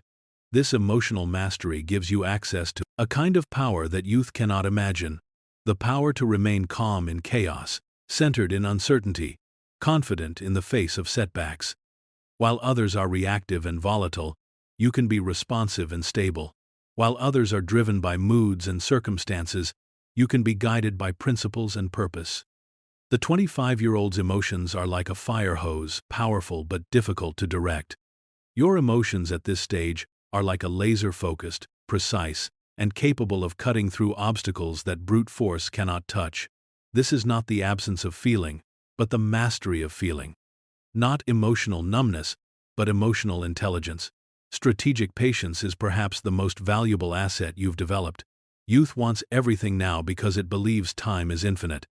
Maturity can wait for the right opportunity because it understands that time is finite and therefore precious. You no longer waste energy on opportunities that aren't ready for you or that you're not ready for. You can sense the rhythm of events and align your actions with natural timing rather than forced timing. This patience isn't passive, it's powerfully active. You're not waiting for things to happen to you. You're preparing for the moment when your preparation meets opportunity. You're not delaying action out of fear. You're timing action for maximum impact. You're not procrastinating. You're incubating. The impatient succeed young with flash and drama. They burst onto the scene, make quick gains, burn bright for brief periods. But their success is often fragile because it's built on energy rather than wisdom, on speed rather than depth, on timing rather than preparation. The wise succeed forever because their success is built on understanding rather than luck, on character rather than charisma, on value rather than novelty. Their achievements compound rather than peak because they're sustainable rather than spectacular. This is why many of the most enduring successes in every field come from people who found their stride later in life. They had the patience to develop their capabilities fully before demanding recognition. They had the wisdom to build strong foundations before constructing impressive facades. They had the emotional control to stay focused on long-term value rather than short-term validation. Unshakable faith is the third element of mature power, not faith in specific outcomes, but faith in the process itself. Faith that effort intelligently applied will produce results. Faith that setbacks are education rather than evidence. Faith that the path you're walking leads somewhere meaningful, even when you can't see the destination. This faith isn't wishful thinking, it's earned confidence. You have seen evidence, in your own life and in others, that persistence eventually pays off, that effort eventually compounds, that seeds eventually grow into trees. You have lived long enough to see the long arc of development, to understand that most worthwhile achievements take longer than expected, but arrive more powerfully than imagined. Youth's faith is hope without evidence. Your faith is hope supported by experience. Youth believes because it wants to believe. You believe because you have reasons to believe. These three qualities, emotional control, strategic patience, and unshakable faith, work together to create a kind of power that cannot be rushed, cannot be faked, and cannot be taken away. It's power that comes from within rather than from circumstances, power that grows rather than diminishes under pressure, power that becomes more effective over time rather than less. The young succeed through intensity and urgency. You succeed through integrity and certainty. The young achieve through effort and energy. You achieve through wisdom and alignment. The young build through force and speed. You build through understanding and patience. The impatient succeed young because they're willing to sacrifice depth for speed, quality for quantity, sustainability for spectacle. The wise succeed forever because they're willing to invest time for wisdom, effort for excellence, preparation for permanence. At this stage of your life, you finally have access to all three elements of mature power. You have developed the emotional control to stay centered, regardless of circumstances. You have learned the strategic patience to wait for right timing rather than forcing wrong timing. You have earned the unshakable faith that comes from seeing evidence of how the universe responds to aligned effort. This is power that doesn't peak and decline, it accumulates and compounds. This is power that doesn't depend on external conditions, it creates favorable conditions. This is power that doesn't diminish with age, it refines with experience. The laws of power mature. And so have you. The furnace is complete. You have walked through fire that burned away everything that was not essential. And what remains is pure gold. Not the surface glitter of fool's gold that catches the light but has no substance, but the deep, genuine radiance of something that has been tested under extreme conditions and proven to be authentic. Your pain has been tuition for a curriculum you didn't know you were enrolled in. Every disappointment was a lesson in what doesn't work. Every failure was education in what does. Every moment of suffering was the price of wisdom that could not be purchased any other way, could not be inherited from others, could not be borrowed or stolen or shortcut. The scars you carry are not evidence of damage, they are certification of completion. They prove you have graduated from the school of experience with advanced degrees in resilience, wisdom, and understanding. They are not marks of weakness but badges of strength, not signs of failure but proof of survival, not evidence of inadequacy but credentials of capability. Every scar tells a story of a battle fought and a lesson learned. The scar from the business that failed taught you about markets and timing. The scar from the relationship that ended taught you about compatibility and communication. The scar from the opportunity that didn't work out taught you about preparation and patience. The scar from the risk that didn't pay off taught you about calculation and courage. These are not random wounds inflicted by a cruel universe, they are precisely the education you needed to develop the capabilities you now possess. They are the tuition you paid to learn lessons that cannot be taught in any classroom, cannot be absorbed from any book, cannot be transmitted through any lecture. You are now the holder of knowledge that can only be earned through living, wisdom that can only be acquired through experience, understanding that can only be gained through surviving what seemed unsurvivable. This is not theoretical knowledge, this is practical wisdom. This is not information, this is transformation. The furnace of reinvention has done its work. The person who entered it uncertain, seeking external validation, measuring worth by others' standards has been transformed into someone fundamentally different. Someone who knows their own value, who trusts their own judgment, who operates from internal rather than external authority. You have become fire itself, not the scattered flame of youth that burns hot but quickly exhausts itself, but the steady, powerful burn of maturity that can sustain itself indefinitely. Fire that doesn't consume itself in desperate attempts to prove its worth, but conserves itself for work that actually matters. Fire that doesn't seek fuel from external sources, but generates its own energy from internal purpose. This transformation is not just personal, it's archetypal. You have completed the hero's journey, not as it's usually told, with youth conquering external dragons, but as it actually unfolds for most people, with maturity conquering internal limitations. You have slayed not monsters in the outer world, but the doubts, fears, and false beliefs in your inner world. The treasure you return with is not gold or glory, but something far more valuable: self-knowledge, self-trust, and self-mastery. You know who you are. You trust your ability to handle whatever comes, and you have mastery over your responses regardless of circumstances. This is the fire that will fuel the rest of your life, not borrowed energy from youth, not desperate energy from fear, not stolen energy from comparison with others, but generated energy from alignment with purpose. Energy that doesn't diminish when used, but actually increases. Energy that doesn't depend on external circumstances, but creates favorable circumstances.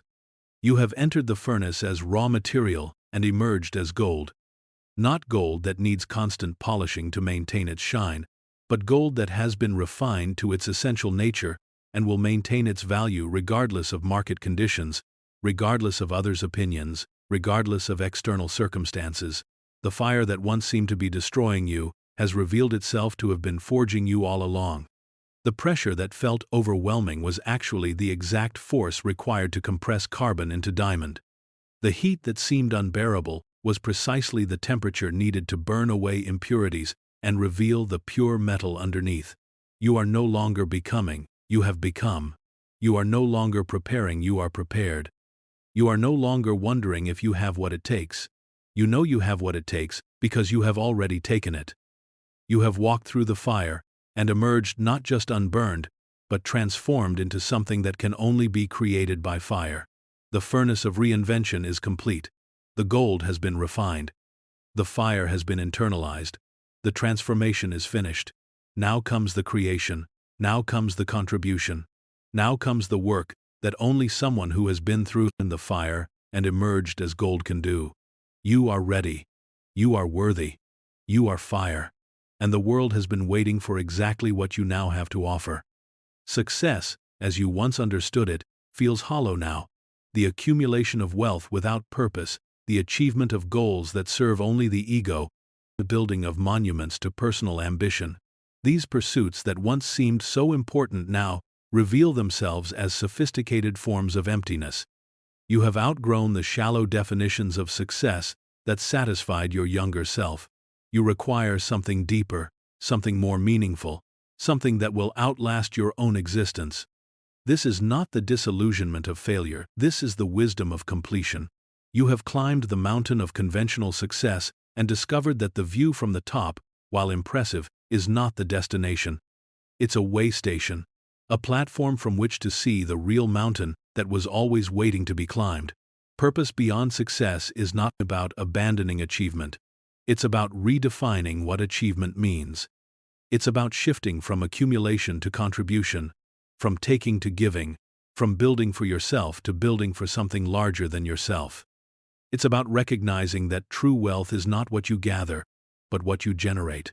Not what you acquire, but what you create. Not what you keep, but what you leave behind. Napoleon Hill discovered this truth through the hardest possible education, achieving everything he thought he wanted and finding it insufficient. In his 30s and early 40s, he had accumulated wealth, written best-selling books, spoken to crowds of thousands. By external measures, he was successful. By internal measures, he was empty. The cosmic habit force, Hill's term for the universe's tendency to reward aligned energy, had been working in his life all along, but he had been aligned with the wrong purposes. His energy had been focused on personal gain rather than universal contribution. His efforts had been directed toward impressing others rather than serving others. His work had been about Napoleon Hill rather than about the principles that could transform anyone's life. The shift came when he finally understood that success is not an end in itself, it's a responsibility. The capabilities you develop, the wisdom you accumulate, the influence you gain are not rewards for your efforts, they're tools for your service. The universe invests in you not so you can hoard its investments, but so you can multiply them through contribution to others. Your work is now your message. Not work in the sense of career or profession, though it may include those, but work in the sense of contribution, service, the unique value that only you can provide to the world. The message is not what you say, but what you do. Not what you claim to believe, but how you choose to live. Not what you promise, but what you deliver. This transformation from success seeking to purpose living changes everything about how you approach your remaining years. Instead of asking, "What can I get?" you ask, "What can I give?" Instead of measuring progress by accumulation, you measure it by impact. Instead of building for time, you build for eternity. The cosmic habit force responds to this shift with remarkable power. When your energy aligns with universal principles, service, contribution, love, growth, the universe seems to conspire to support your efforts. Opportunities appear that were invisible when you were focused on personal gain. Resources become available that were unavailable when you were motivated by selfish ambition. People are drawn to you who were repelled by ego-driven pursuits. This is not mystical thinking, this is practical reality. When your work serves something larger than yourself, it naturally attracts others who want to be part of something larger than themselves. When your efforts contribute to universal good, they tap into universal energy. When your purpose aligns with cosmic principles, cosmic forces align with your purpose. The wealth that flows from this alignment is not just financial, though financial abundance often follows authentic service. It's wealth of meaning, wealth of connection, wealth of satisfaction that comes from knowing your life matters beyond your own existence. It's the wealth of legacy, knowing that your time on earth made the earth a better place for your having been here. Purpose beyond success requires a fundamental shift in how you measure value. The young measure value by acquisition, how much they can gather for themselves. You measure value by generation, how much good you can create for others. The young count what they have: money, possessions, achievements. You count what you've given: lives touched, problems solved, improvements made. This shift is not sacrifice, it's optimization. When you align your efforts with something larger than personal gain, you tap into energy, sources that personal ambition alone cannot access. You become part of something bigger than yourself, which makes you bigger than you could ever become alone. The work that emerges from this alignment is not just more fulfilling, it's more powerful. Work that serves only the ego has limited energy because the ego is limited. Work that serves universal principles has unlimited energy because universal principles are unlimited. Work that benefits only you can only grow as large as your personal capacity. Work that benefits others can grow as large as their combined capacity. Your purpose beyond success is not something you have to discover, it's something you have to uncover. It's been there all along, waiting beneath the layers of conventional ambition and external expectations. It's the through line of your life, the consistent current that has run beneath all your various pursuits. It's what you would do even if no one paid you, even if no one praised you, even if no one noticed. The cosmic habit force has been preparing you for this purpose your entire life. Every skill you've developed, every experience you've had, every challenge you've overcome has been adding to your capacity to serve this purpose. You are not starting from zero. You are finally ready to apply everything you've learned to something worthy of everything you've learned. The second half of your life is not about pursuing success, it's about becoming success. Not achieving greatness but embodying greatness. Not accumulating wealth but generating wealth for the world through the unique contribution that only you can make. Your work is now your message. Your life is now your teaching. Your example is now your legacy. And the universe is waiting to support the work that only someone with your experience, your wisdom, your particular combination of capabilities can do. Purpose beyond success. Impact beyond accumulation. Legacy beyond lifetime. This is not the consolation prize for aging, this is the crown jewel of maturity. The young student sits across from you, eyes bright with ambition and uncertainty, asking the questions you once asked when you sat in a similar position decades ago. But now you are not the student, you are the teacher. Not the seeker but the finder. Not the one learning how to live, but the one who has learned how to live and can now guide others along the path. This is one of the most profound transformations that comes with maturity. The shift from being mentored to becoming mentor. From receiving wisdom to transmitting wisdom. From being guided to becoming the guide. It's a transformation that doesn't happen automatically with age. It happens when experience has been processed into insight, when challenges have been transformed into wisdom, when survival has been elevated into service. You have become the mentor of the future, not just for one person, but for everyone whose life you touch through your example, your guidance, your presence in the world.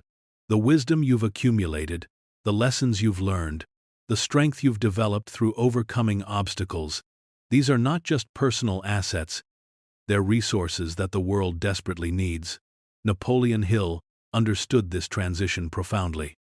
His greatest impact came not from what he achieved in his 30s, when he was still trying to prove himself, but from what he taught in his 50s and beyond, when he had finally learned to trust himself. The books that changed millions of lives were written not by the young man seeking success, but by the mature man who had found it, and more importantly, had found what lay beyond it.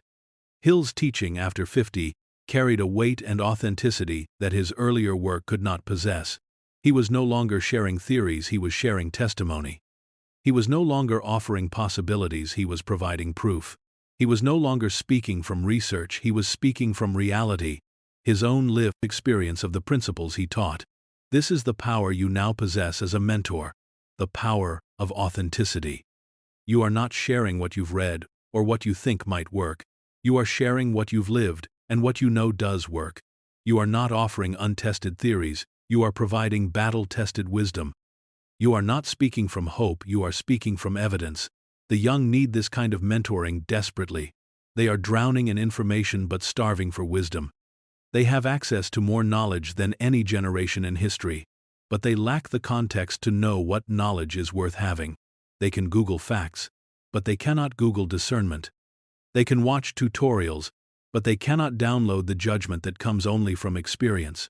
You offer something that no amount of information can provide: perspective. The long view that comes from having lived through multiple cycles of success and failure, expansion and contraction, hope, disappointment. You have seen patterns that youth cannot see because they haven't lived long enough to observe the repetitions. You have learned lessons that youth cannot learn because they haven't paid the tuition of experience. But your mentoring extends beyond individual relationships. Everyone who observes how you live, how you respond to challenges, how you carry yourself in the world, is receiving guidance from your example. Your life itself has become a teaching tool, a demonstration of what's possible when wisdom is applied to living. The questions you once brought to mentors: how do I find my purpose? How do I overcome fear? How do I handle failure? How do I build something meaningful? Are now questions you can answer from the depth of personal experience. Not theoretical answers, but practical wisdom tested in the laboratory of your own life. This mentoring role brings with it a profound responsibility and an even more profound opportunity.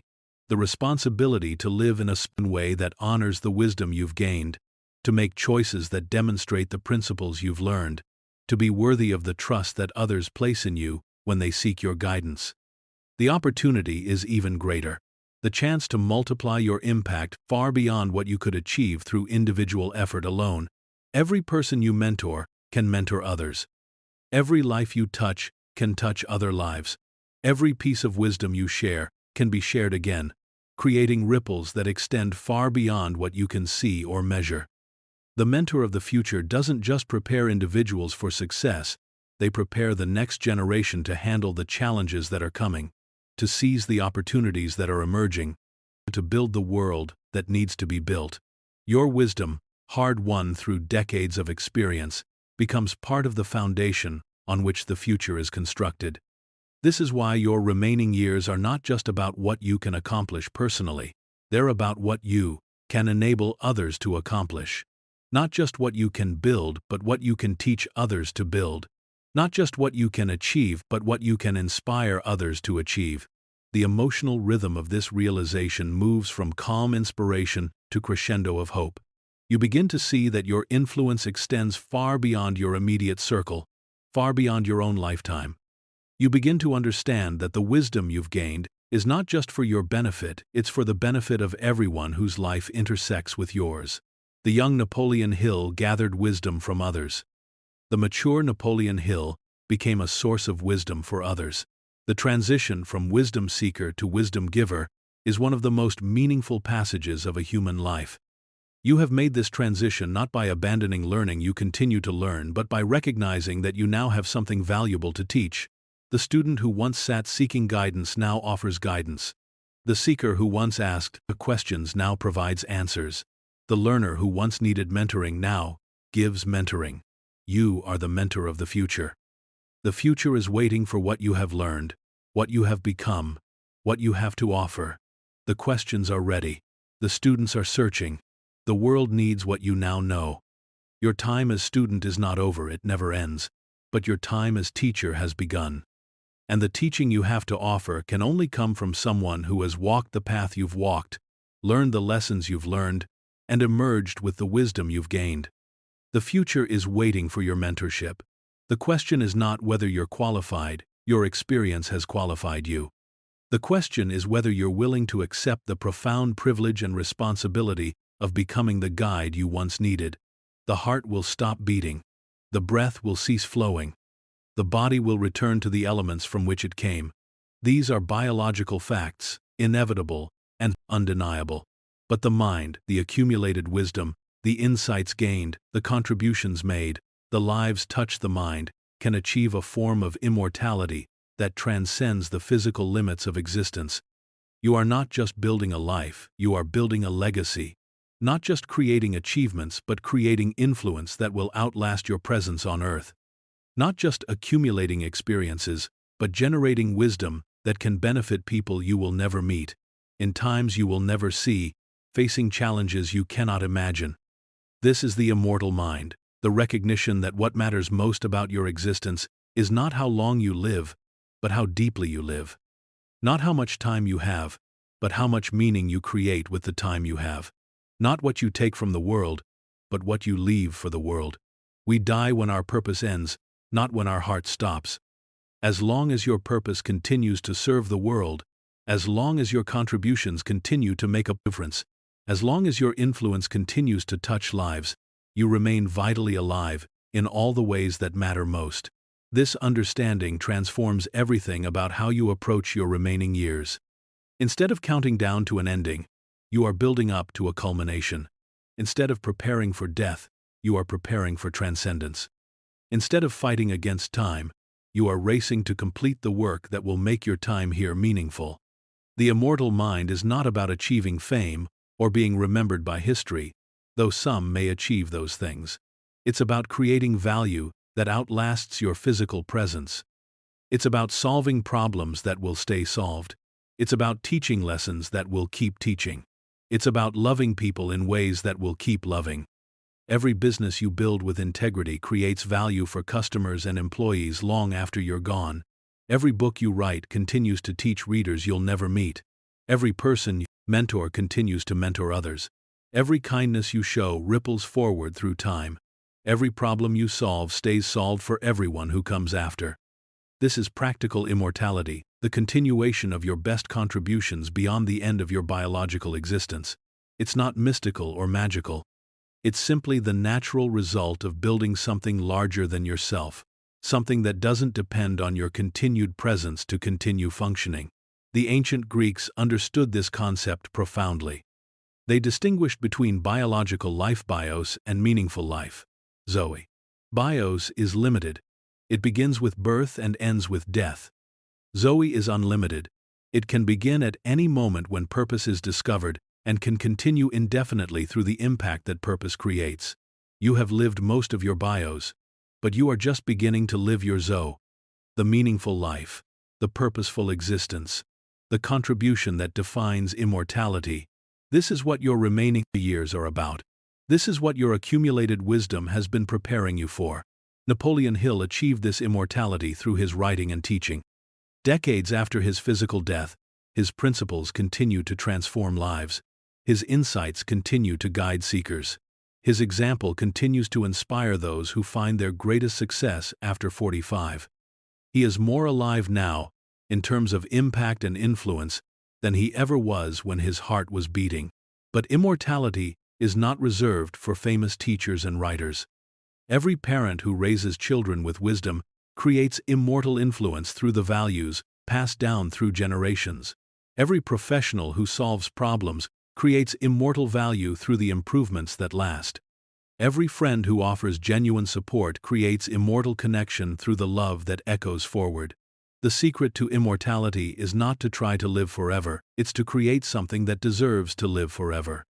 Something so valuable, so meaningful, so beneficial that the world would be poorer without it. Something that justifies the resources the universe invested in creating you. Your immortal mind is not something you will develop in the future, it's something you are developing right now. Every choice you make to serve something larger than yourself adds to your immortality. Every moment you invest in creating value, rather than consuming pleasure, builds your legacy. Every time you choose meaning over comfort, you choose immortality over mere existence. The body ages, but the immortal mind grows stronger. The physical diminishes, but the meaningful expands. The temporary fades, but the eternal emerges. You are not moving toward death, you are moving toward the completion of something that was always meant to be deathless. This realization brings not fear of ending, but excitement about culmination. Not anxiety about time running out, but urgency about making time count. Not sadness about mortality, but joy about the opportunity to create something immortal while you still can. The heart will stop, the breath will cease, the body will return to dust. But what you build with your remaining years, what you contribute through your accumulated wisdom, what you create through your hard-won understanding, this can live forever. We die when our purpose ends, not when our heart stops. Your purpose is not ending, it's just beginning to reveal its true scope. Your contribution is not diminishing, it's just starting to show its real potential. Your influence is not fading, it's just beginning to reach its intended destinations. The immortal mind is not about living forever, it's about making forever better because you lived. And you, with your experience, your wisdom, your unique perspective on what it means to overcome and transcend, have exactly what the future needs to build upon. Your mortality gives your contributions urgency. Your accumulated wisdom gives them value. Your remaining time gives them opportunity.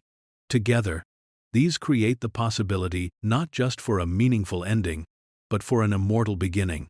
The immortal mind is not waiting for you to discover it. It is waiting for you to express it. They bloom late, but they bloom magnificent. Across history, across cultures, across every field of human endeavor, the pattern repeats. Some of the most profound contributions come not from the quick burst of youthful energy, but from the deep well of mature wisdom. They are the late bloomers, the slow starters, the ones who found their rhythm not in their 20s or 30s, but in their 40s, 50s, 60s, and beyond. Colonel Harlan Sanders was 65 when he franchised Kentucky Fried Chicken, building a global empire from a single recipe and the wisdom that comes only from decades of observing what people actually want. Ray Kroc was 52 when he transformed McDonald's from a single restaurant into a worldwide phenomenon, applying business insights that could only come from years of watching what worked and what didn't. Toni Morrison was 39 when she published her first novel, The Bluest Eye, but it was her later works written in her 40s, 50s, and 60s that earned her the Nobel Prize in Literature. Laura Ingalls Wilder was 64 when she published the first Little House book, creating a beloved series from memories seasoned by decades of reflection. Frank Lloyd Wright designed Guggenheim Museum at age 76. Grandma Moses didn't start painting until she was 78 and became one of America's most celebrated folk artists. Haruki Murakami was 29 when he opened a jazz bar and didn't publish his first novel until he was 30, but his greatest works came in his 50s and beyond. These are not exceptions, they are illustrations of a universal truth that youth-obsessed culture works overtime to hide. Wisdom needs time. The deepest insights require the longest preparation. The most meaningful contributions emerge from the most complete understanding. The greatest works often come from those who have lived long enough to know what's worth working on. Napoleon Hill himself is perhaps the perfect example of this principle. He spent his 20s and 30s gathering information, interviewing successful people, writing about achievement, but his most influential work, Think and Grow Rich, wasn't published until he was 54. The book that would go on to influence millions came not from the young man seeking success, but from the mature man who had finally learned what success actually meant. The symphony of late bloomers plays a melody that the world desperately needs to hear, that timing is not about age, but about readiness, that impact is not about speed, but about depth, that contribution is not about when you start, but about how fully you develop what you have to offer. Late bloomers possess advantages that early achievers cannot match. They have perspective that comes only from observing multiple cycles of success and failure. They have discrimination that comes only from experiencing both what works and what doesn't. They have focus that comes only from finally understanding what truly matters. The young entrepreneur may build a business quickly, but the mature entrepreneur builds a business wisely. The young artist may create prolifically, but the mature artist creates intentionally. The young writer may publish frequently, but the mature writer publishes meaningfully. This is not to diminish early achievement. The world needs the energy and innovation of youth, but it is to celebrate the equal validity and often superior wisdom of later achievement. The late bloomer brings to their work something that the early achiever cannot: the full development of their capabilities, the complete understanding of their purpose, the total alignment of their efforts with their deepest values. The late bloomer has learned what the early achiever has not yet discovered: that sustainable success comes not from doing things quickly, but from doing the right things completely. That lasting impact comes not from being first, but from being best. That true fulfillment comes not from achieving early, but from achieving meaningfully. Your membership in this symphony of late bloomers is not a consolation prize, it's a competitive advantage. You bring to your work resources that youth cannot access: accumulated wisdom, refined judgment, tested resilience, and the clarity that comes only from having lived long enough to see what really matters. The late bloomer's greatest strength is not having to waste time on experiments that experience has already revealed to be futile. You don't have to try every path. You can choose the paths that lead somewhere meaningful. You don't have to learn every lesson the hard way. You've already learned enough lessons the hard way to make better choices going forward. The symphony includes movements of different tempos, melodies of different moods, harmonies of different complexities. Some musicians play their solos early in the symphony. Others wait for the movement where their particular instrument, their specific voice, their unique contribution can have maximum impact. You have been waiting for your movement. You have been preparing for your solo. You have been developing your voice. Now comes the section of the symphony where your particular melody, shaped by your particular experience, refined by your particular wisdom, can contribute what only you can contribute. The symphony of late bloomers is not about making excuses for starting later. It's about celebrating the advantages of starting with more. More experience, more wisdom, more clarity about what's worth doing and what's worth avoiding. More understanding of what the world actually needs and what you are actually capable of providing. Wisdom needs time. Your time of preparation is complete. Your wisdom is ready. Your movement in the symphony is beginning. The world has been waiting for exactly what you now have to offer. Not what you might have offered if you had started earlier, but what you can offer now that you have the full depth of your experience, the complete clarity of your purpose, the total alignment of your capabilities with your contribution. The symphony continues. Your solo begins now. The light rises again, but this time it's different. This is not the bright, scattered dawn of youth that illuminates everything with equal intensity and no particular focus. This is the deep, golden radiance of hard-earned wisdom, concentrated and purposeful, knowing exactly where to shine and why. This is the second sunrise, the light that comes after darkness, the illumination that emerges from understanding. You are not aging, you are ascending. Not declining, but refining. Not diminishing, but distilling. Everything that felt like loss was actually preparation for this, the moment when you finally understand what you were being prepared for. Everything that seemed like delay was actually development toward this readiness. Everything that appeared to be ending was actually beginning. The first sunrise of your life came with the promise of potential. This sunrise comes with the power of fulfillment. The first sunrise asked, "What might be possible?" This sunrise declares, "Here is what I am making possible." The first sunrise was about discovery. This sunrise is about mastery. The 20-year-old who woke to that first sunrise was full of dreams but empty of wisdom. The person who rises in this second sunrise is full of both dreams and the hard-won knowledge of how to make dreams reality. That young dreamer had energy without direction. You have energy with precision. They had enthusiasm without understanding. You have enthusiasm with expertise.